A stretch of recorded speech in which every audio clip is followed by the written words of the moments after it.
Es difícil para uno, digo, salir de una cosa que genera reacción, digo, la inverecundia, que significa la falta de vergüenza, la ignorancia y la agresividad. A ver, tengo anotados corrupto, vil, delincuente, estalinista, diseo.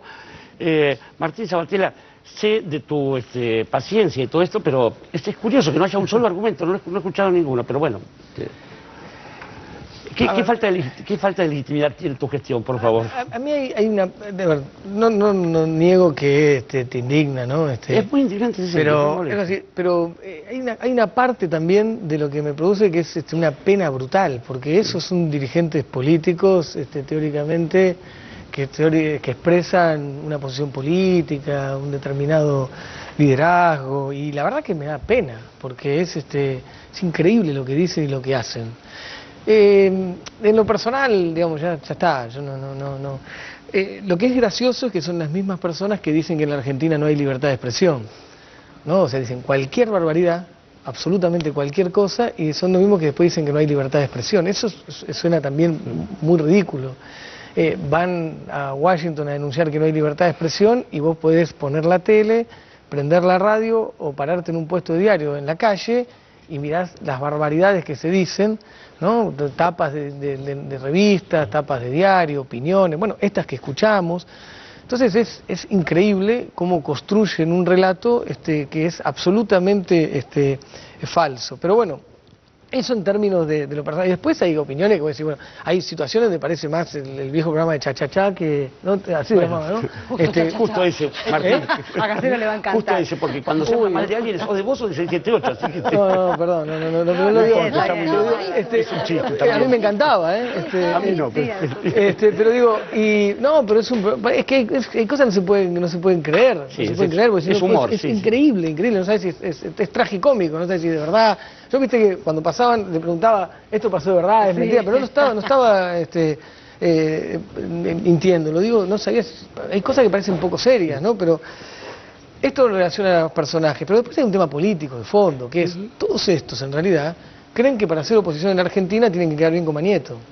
Porque eso han construido la idea de que como Mañeto articula el arco opositor en la Argentina, para ser opositor y para cumplir el rol de opositor tenés que ir y cumplir con Mañeto. Y esto es lo que hacen. Y en política, en definitiva, han terminado siendo la expresión de la defensa de los intereses corporativos en la Argentina. Y en muchos casos traicionando su propia historia, y en muchos casos traicionando los rasgos de identidad que lo hicieron militar en determinadas fuerzas políticas. A mí ver a Pino, la verdad, es una suerte, hay una suerte de debate en la historia entre este Pino y el Pino que nosotros vimos en algún momento, y también me da pena, lo digo con sinceridad, yo tuve vínculos con Pino, nos relacionamos mucho los que estamos... Entonces, para hacer lo que hacen, para ser brutalmente opositores, para oponerse a todo, en muchos casos tienen que ser absolutamente coherentes con lo que piensan, pueden ser personajes que han sido históricamente de los sectores más reaccionarios y de derecha en la Argentina, y otros que tienen que traicionarse a sí mismos. En definitiva, hoy quizás se sienten más cómodos en el lugar que están ahora que en el lugar que estuvieron, y entonces uno puede discutir si de verdad estaban ahí.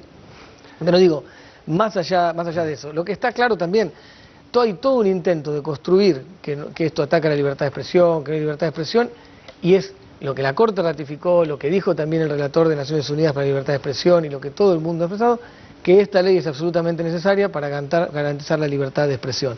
Y después una cosa chiquita que quería decir también en relación a una cantidad de situaciones que ustedes decían, la presidenta me lo dijo cuando me designó, dice, muchos que te reivindicaban iban a decir ahora que sos feo, sucio y malo. Primero que si ser feo, sucio y malo es reivindicar las cosas que nosotros reivindicamos, orgullosamente feo, sucio y malo. Y después otra cosa, muchos personajes que aparecieron y que yo en el lugar donde soy yo notifiqué a Clarín, en ese mismo lugar me dieron 3 premios por la transparencia de la Universidad de San Andrés y el CIPEC. Pero digo, muchos sectores de ellos creyeron que nosotros éramos, y nosotros, nuestra fuerza política y nuestro gobierno, bueno, éramos solamente hombres y mujeres comprometidos con la honestidad, con la lucha contra la corrupción y la transparencia, cosa que yo reivindico y creo que es un valor que obviamente yo valoro, reivindico y tiene que ver con nuestro rasgo de identidad constitutivo. Cuando se dieron cuenta que además de eso nuestro núcleo de ideas, principios y valores estaba comprometido con la justicia social, con enfrentar los intereses corporativos, con distribuir la riqueza, con construir una matriz productiva y distributiva más justa, distinta, cuando se dieron cuenta que además reivindicamos y somos parte de la historia y nos sentimos parte de esa historia de luchas emancipatorias latinoamericanas, que reivindica los gritos libertarios, que reivindica la potencia plebeya de los movimientos populares en la Argentina. O sea que cuando se dieron cuenta que en realidad no éramos, por reivindicar la lucha contra la corrupción, reivindicar la transparencia, éramos parte de ese progresismo gorila, liberal, elitista de la Argentina, sino que pertenecíamos y pertenecemos a ese pensamiento nacional, popular, transformador, comprometidos también como rasgo de identidad con la lucha contra la corrupción, la transparencia y la honestidad. Cuando se dieron cuenta de esto, obviamente somos parte de lo que quieren destruir, ¿no? Pero nosotros somos esto y estamos contentos de esto, somos parte de este pensamiento y eso es lo que nos enorgullece. Y si estaban equivocados...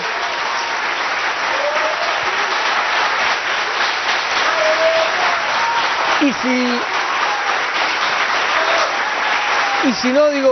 si no lo sabían y lo descubrieron, bueno, bienvenido sea, pues nosotros somos esto, gente comprometida con la lucha contra la corrupción, la transparencia y la honestidad en la política, y gente comprometida con el pensamiento nacional, popular, democrático, latinoamericano, que quiere construir democracias verdaderas, y por eso, profundamente, nos sentimos enamorados del proyecto que inauguró Néstor Kirchner el 25 de mayo del 2003 y que hoy lidera la Presidenta de la Nación. Clarísimo, o sea, esta vez va en serio, muchachos. Sandra Russo. Sí. Bueno, yo no había visto tampoco la cobertura de Telenoche, es realmente sorprendente. Daba pie para preguntar si era verdad, si había salido así al aire o no. Y me parece que lo que les está pasando es un ajuste del relato, de la interpretación de lo que está pasando, porque de la misma manera que a vos te dicen estalinista, en esa desesperación por encontrar algún tipo de justificación y dedicarse a ellos mismos como los campeones de la libertad de expresión en esta coyuntura, cuando ya mediáticamente incluso son voces muy aisladas, porque son voces golpistas directamente, los que están abriendo la pantalla y los micrófonos para actitudes absolutamente antiinstitucionales, destituyentes, de incitación a la violencia. Yo quiero recordar que ese grupo que tanto habla sobre la libertad de expresión pretendió mandarnos 10 años en prisión efectiva. Totalmente. A algunos de nosotros, a vos también. Sí, sí. Entonces, lo que quiero decir es que de la misma manera que lo caracterizan a Sabatella con adjetivos que no tienen ni pie ni cabeza en esta coyuntura, también se nota en la caracterización que hacen, por ejemplo, de la escena de la plaza del otro día, diciendo que eran todos punteros políticos que viven de los estados, de los impuestos que pagan los que tienen ahora Cablevisión, no sé, es realmente contar un cuento que ya es viejo, que está gastado, que ya sabemos que es mentira. Y creo que todos viviríamos mejor si pudieran hacer una caracterización un poco más ideológica, si después de todo lo que hay atrás de nuestra posición, de la manera en que nosotros vemos el mundo, en que estamos de acuerdo o en desacuerdo entre nosotros mismos también, tiene que ver con una base ideológica. Claro. Y esta ley también es profundamente ideológica. Y por otro lado, que es una pregunta para Martín, ellos ya han dicho que lo que se les ha comunicado es nulo y es improcedente. Me llamó mucho la atención el otro día escuchar a uno de tus asistentes en el AFCA contar cómo fue el derrotero judicial con el tema de la grilla, que la justicia ya los ha intimado 3 o 4 veces y que siguen desacatando. La pregunta es, ¿qué pasa si no hacen nada? Sí, una cosita, termino una cosa que decía antes. Yo digo, la relación entre la defensa de los intereses corporativos y la descripción que hacen de la movilización popular es absolutamente coherente en el pensamiento de ellos. Claro. Porque defender los intereses corporativos también necesita degradar la política.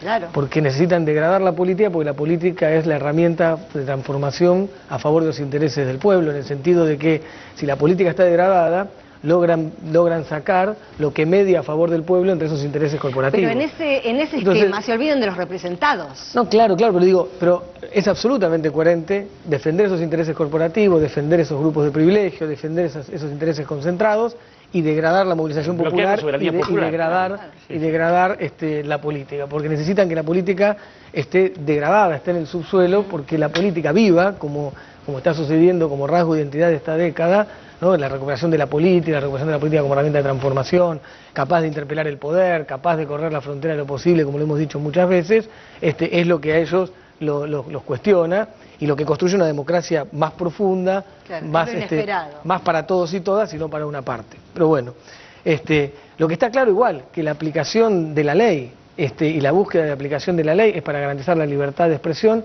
y para que estén el conjunto de opiniones y el conjunto de voces de la Argentina.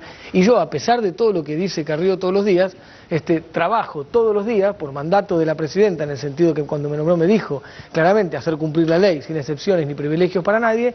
Trabajamos para que estén todas las voces, aún los que mienten todo el día, porque lo que queremos es que estén todas las voces, absolutamente todas, las que te gustan, las que no, las que estás de acuerdo, las que no, las que mienten, las que no, todos. Entonces, y eso es lo que estamos trabajando. Ahora vos me decías, ¿qué pasa si el Grupo Clarín no quiere cumplir?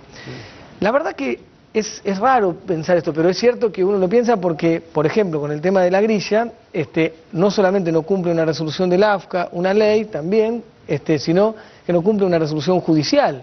De hecho, nosotros hemos hecho una denuncia penal por desobediencia judicial, porque desobedecen la orden de la justicia. Entonces, no es una locura imaginarse que no cumplan la ley. Pero la verdad que yo lo que prefiero es pensar y poner mi esfuerzo en cumplir la función que tengo en relación a darle, obviamente, cumplimiento, valga la redundancia, a la ley. Y en todo caso, lo que haga Clarín, cuando lo hace, lo analizamos y vemos qué es lo que hay que hacer. Pero lo que sí está claro, que el Estado tiene que hacer cumplir la ley. Sí, claro. Entonces, la ley es constitucional, la ley está vigente y el Estado tiene la obligación de hacer cumplir la ley. Entonces, si alguien no quiere cumplir la ley, el Estado tiene que utilizar las herramientas necesarias para intervenir en esa situación y garantizar que se cumpla la ley. Y en todo caso ahí no puede discutirse por qué el Estado está actuando para garantizar la ley. Si no, tiene que preguntarse por qué hay un señor que no quiere cumplirla, ¿no? Porque si no, la pregunta siempre es al revés. ¿Por qué vos estás tomando medidas para que se cumpla la ley? No, bueno, hay un señor que, lo mismo que lo dije 500 veces, ¿qué pasa si vos te levantás a la mañana y decidís pasar todos los semáforos en rojo? Ahí viene un momento y dices, che, mirá, no va así, no va esto así, te secuestran el auto, te hacen una multa, te sacan el registro. Digo, porque si no, no hay posibilidad de construir una sociedad medianamente razonable, ¿no? No, son medios que hablaron tanto de subversión que terminaron protagonizándola. Cintia García. Un par de apuntes de lo que fue la crónica de esta mañana y este mediodía en tu paso, Martín, por la sede del domicilio legal del Grupo Clarín. A mí me llamó la atención el doble vallado con candados de esa entrada, ¿no? Uno pensaba, digamos, cómo es la entrada del domicilio legal de un grupo mediático, ¿no? Con la impronta de Clarín. Y lo que hay, y que además no estaba, es una reja puesta este año, creo, no está el logo, han sacado el logo, y hay un doble vallado de barrotes gruesos, grises, con doble candado, luego una vidriera, unas puertas de vidrios con más candados. Esos son los candados que tuviste que atravesar para entrar a hacer esta notificación. Vos fijate la contradicción, ¿no? Ese doble vallado de candados que impacta, y hoy el relato, el planteo del Grupo Clarín es que la notificación fue un atropello. Lo plantean en términos de, para el Grupo Clarín es un grave atropello, hablan de ilegalidad y de que como el fallo de la Cámara decía que no se puede hacer la adecuación de oficio, es ilegal. Por supuesto que es como si ninguneara, por lo menos en sus palabras periodísticas, el fallo de la Corte. Eso por un lado. Entonces, el planteo es la notificación de oficio, que Clarín ve como un atropello. ¿Cuántos días tiene de plazo? Tiene los 15 días de cualquier notificación, por un lado. Después, por otro lado, en la puerta, en la charla con los colegas, circulaba el miedo a la pérdida de puestos de trabajo. A pesar de los argumentos, a pesar de los planteos, digamos, me parece que ahí hay que hacer un esfuerzo por reforzar a los trabajadores de prensa y de televisión, a los trabajadores también del grupo, reforzarles esta idea de no solo de las fuentes nuevas de trabajo que se generan con la aplicación efectiva de la ley, sino de los convenios firmados entre el Ministerio de Trabajo y el AFCA para proteger las fuentes de trabajo en el traspaso de licencia. Me parece que hay un esfuerzo comunicacional importante que hacer porque temen por sus fuentes de trabajo, o por lo menos esa fue la percepción que se habló. Y después, no sé si tenés una apreciación sobre la caída de las acciones del Grupo Clarín. Hay una abrupta caída de las acciones del Grupo Clarín y se prevé también una maniobra de Bañeto justamente por una licuación económica que también podría afectar al trabajo. A ver, la notificación es eso, vos dijiste, es una notificación absolutamente legal, en el marco de los procedimientos correctos, en el marco de darle cumplimiento a una ley donde la Corte Suprema acaba de decir que es absolutamente constitucional, todos sus artículos, o sea, es absolutamente correcto y se hizo lo que tenía que hacerse.